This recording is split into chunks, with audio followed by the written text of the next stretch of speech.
everyone. Well, welcome again to another podcast. And today on the podcast, we'll be talking on diabetes. And our guest on this program is Dr. Kimonia Bih Awanchiri. Well, welcome. Thank you. So, we'll start right away and we will want to find out from her what is diabetes all about. All right. Thank you once again for welcoming me on here. Diabetes mellitus generally refers to a state in the body where the body is not able to utilize the glucose in our bodies. So it's usually as a result of maybe impaired production of insulin or inability for the body's cells to use the insulin that our body has. Okay, thank you so much for the brief and simple way of putting this understanding of what diabetes is all about, and our audience will be very keen to understand further what you really mean when you say the body is not able to regulate its glucose because of maybe insulin or things like that. So maybe you can explain more about this. Okay, so generally our cells which are in our organs need glucose to function normally, right? And for the glucose to get into our cells, it needs insulin. So with diabetes mellitus, you could have either the fact that the pancreas is the one that produces the insulin. So the pancreas could have some issues such that there is not enough insulin produced, or there's absolutely no insulin available or produced. And then at the same time, you could actually have insulin, the pancreas producing insulin, but then your body's cells are not able to use the insulin, like your cell is not reacting to the insulin. So the insulin is like at the gate of the cell, right? So if the insulin cannot be used at that stage, then glucose cannot enter the body's cells. So you just have glucose, excess of it in the blood, instead of some of it going into the cells. Yeah. Okay, thank you. Excess of glucose in the blood because our body is not able to regulate it well because of the reasons that you have explained. And at the beginning, you talked about diabetes mellitus, which I was just talking about. Diabetes means that diabetes mellitus means there may be another type of diabetes. Yes, I wanted to clarify diabetes mellitus because there's another very rare kind of diabetes. It's called diabetes insipidus. And this one doesn't have anything to do with glucose regulation or insulin. It's rare, so I won't talk much about it. It's more of like a problem in the brain where the brain doesn't produce the hormone that the body needs to reabsorb water in our kidneys. So the patient with diabetes insipidus would pee a lot. So it can be a problem in the brain or in the kidney, causing the patient to urinate more frequently and too much. But then in this case, we're talking about diabetes mellitus, which is the more common one. Yeah. Okay, so in diabetes mellitus, do we also have other, is it more than one type or is just diabetes mellitus? Absolutely, we have two major types. And it's important for us to also know about it. So we have type 1 diabetes mellitus, and then we have type 2. Type 2 is the most common, accounting for about 90% of like the diabetes that we see, and type 1 is rarer. We have about 10% of patients with type 1. Yeah. And in type 2 diabetes, the major problem is the fact that our body cells cannot use the insulin that is available. Sometimes over time, the pancreas too gets issues with producing insulin. So in type 2, you find the patient having both the problem of the cell not being able to take up the glucose, and that's being resistant to the insulin, and also the pancreas cannot produce insulin. But in type 1, the major problem is that the pancreas does not produce any amount of insulin at all. So we have the patients not having any kind of insulin, and knowing the difference is important because it also affects the management. Yeah. Okay, thank you. And I think that our audience also would be curious to understand really when you talk about type 1 diabetes mellitus and type 2 diabetes mellitus, in terms of what really causes it, or maybe they may want to know if there are some particular people that are more prone to developing type 1 or type 2 diabetes. I don't know if you can throw light on that. Yes, so I'll start with type 1, which is the rarer kind. So for type 1 diabetes, like I said earlier, it's in a situation where the pancreas do not produce insulin at all, right? And that would happen maybe in people with autoimmune disease. Autoimmune disease would mean that the body's immune system, instead of fighting foreign things, begin to fight the pancreas, thinking that the pancreas is foreign, unfortunately. And sometimes in type 1 diabetes, there's just no, the patient may not have any autoimmune disease, but there's just no cause of what's making their pancreas unable to produce insulin. That's the idiopathic. Now for type 2 diabetes, there's a couple of things that can predispose you to getting type 2 diabetes, right? The first thing is genetics. So generally there are some people, that's why they said that family history is like a big risk factor for developing type 2 diabetes, because if there's type 2 in your family, it's very likely that the genetic composition in your family is just in such a way that your body cells are not able to adequately use insulin and help to take up glucose into the body cells.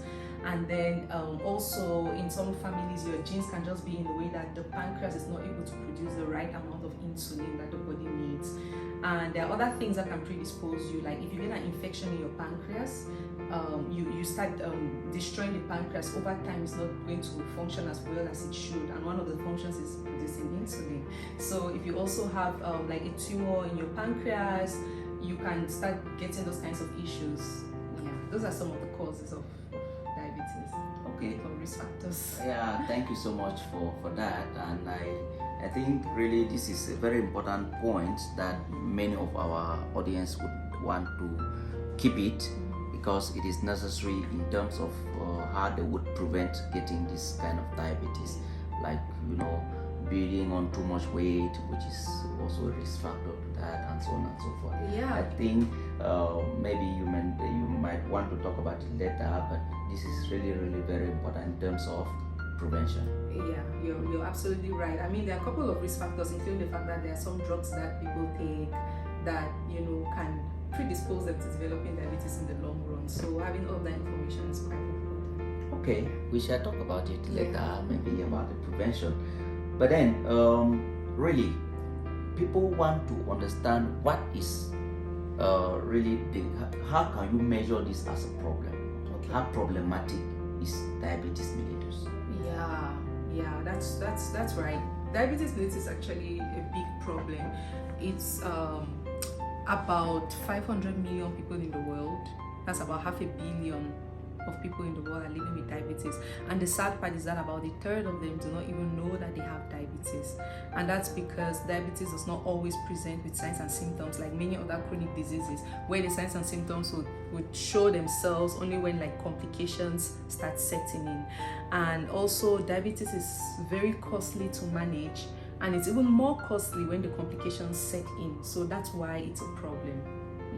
And in Africa, we actually have the bigger burden in terms of the numbers of people living with diabetes, and the fact that being able to care for yourself when you have diabetes is more difficult in that setting. This is really very important information, and serious that a third of the people really can live with it without knowing that they have diabetes, and it warrants that they be able to start already to think.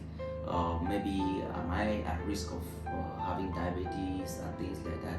But I think one of the things that are necessary for people to start, always to go to the hospital, they might have had some reasons for going to the hospital, maybe a pain or things like that.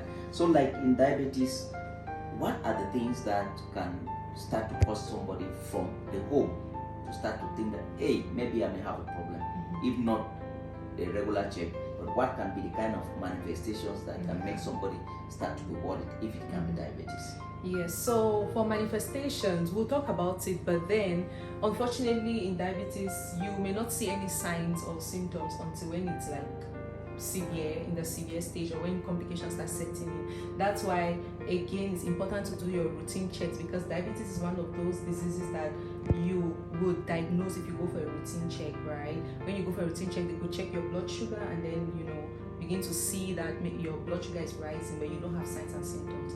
But for people who already have very high blood sugar, they may begin to show signs and symptoms like they're urinating too frequently, they are feeling thirsty more frequently, and and they're drinking a lot of water. And why is that? It's because when there's too much sugar in our bodies at the level of the kidneys, remember the kidney kind of like filters the blood, right? So as the kidney is trying to filter the excess glucose in our body, water also follows. So it's filtering the glucose, it's also taking a lot more water from our bodies than is necessary. So that's why the person becomes dehydrated and they start feeling more thirsty, because the sugar that's at the level of the kidney is causing water to leave the body as well. So they start having too much thirst. Yeah. Thank you so much for such detailed explanations on how the manifestation can really be and why the person is manifesting like that. And now, if people start to develop these manifestations, or they come to the hospital, even if they are not developing it, to check, to know if they are having diabetes or not, how can we diagnose diabetes? Yes, so if you're having these symptoms or not, if you come for a routine check and we check your blood sugar, that's why it's important for us to know our numbers, and I'll tell you the numbers because you have to know them. So normally fasting, there are 3 different ways you can diagnose. You can use one, it's preferable to even use at least 2. So if they check your fasting blood sugar means that they check your sugar at a time when you had not eaten for at least 8 hours. That's why they will ask you to come in the morning without having eaten, because they expect that your last meal maybe in the night, you slept, of course you didn't eat throughout the night, and then you come in the morning. So we check your fasting blood sugar, like you haven't eaten for at least 8 hours, and it should be less than 120. So if it's more than 120 milligrams per deciliter, let's say more than 125 milligrams per deciliter actually, which is about 7 millimoles per liter, that's when you're diagnosed with diabetes, right? Now another way to diagnose it is what we call HbA1c, which is glycated hemoglobin in our bodies. It's a blood test that gives us an average of how your blood sugar has been over the past 3 months. So we'll diagnose diabetes in a patient who has an HbA1c above 6.5. Yeah. And another way to diagnose also is if we check your random blood sugar. Checking your random blood sugar means that we check your sugar whether you've eaten or not. We just check your blood sugar, and if it's above 200, we become very suspicious. And especially if you have some signs like you're urinating too much, you're drinking a lot of water and all of that, right? Together with a random blood sugar of about 200 would make us like very, very suspicious. So we'll go ahead and do the HbA1c test. Okay. Yeah. Thank you so much. And I think that in the area of diagnosis, you may want to add some more information about some additional investigations that can be done, because maybe sometimes some patients with other disease conditions may have abnormally high levels of glucose in their blood.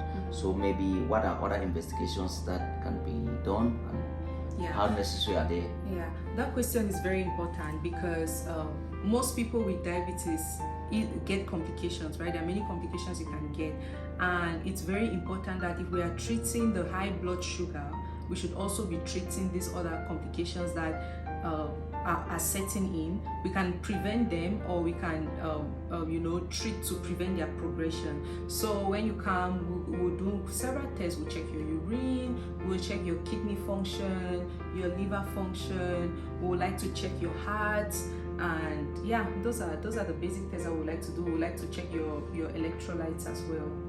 So it's very important for us to do all those tests. This is really very important.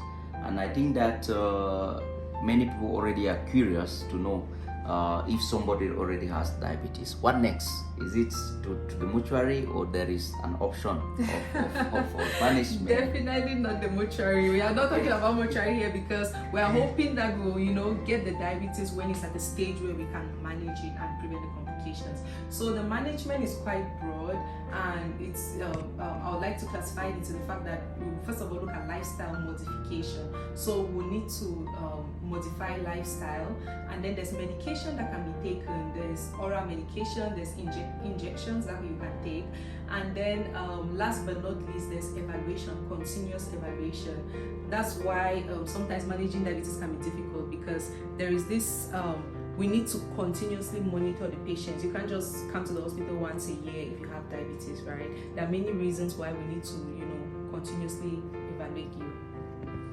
Thank you so much. I know that you have planned in another podcast that we'll be talking in details about the management of diabetes mellitus. Yeah. And before we end the session, could you just briefly also mention some of the complications that can come, just briefly? Yes, so they're very, very vast, the complications that you can get with diabetes, and that's because when the blood sugar is high, so you have your blood vessel subjected to high glucose over a long period of time, and that glucose remaining in the blood vessels has very many destructive effects, right? And remember, we have blood vessels everywhere, right from our brains. So the blood vessels in the brain start getting problems. So you can have complications in the brain. You can even get a stroke, because when the blood vessels are being destroyed as a result of that prolonged exposure to glucose, you have the risk of lipids accumulating there, leading to what we call atherosclerosis. Like you have fats depositing in your blood vessels, and if that happens, you can reduce the amount of blood going to certain parts of your brain, right? So you also have eye disease. You can get eye disease, you can get kidney disease, you can get diseases in the legs, peripheral artery disease, and you can even get liver disease, so heart disease. So there are many complications of diabetes. That's why it's very important for us to get it early and treat it, manage it as best as we can. Thank you so much, and this is so important for our audience to understand that complications of diabetes, we should avoid getting the complications, because it can really lead us to very dangerous endpoints, like maybe being blind, like maybe your leg being cut off, and a lot of many things that we do not really want our patients or our members of the family to get to that stage. But there is hope. Once you are diagnosed with diabetes, there is always going to be a treatment. And of course, we invite everyone to follow our next episode to learn more about the management of diabetes mellitus and how we can prevent complications. Thank you for listening, and you are welcome Thank again. you.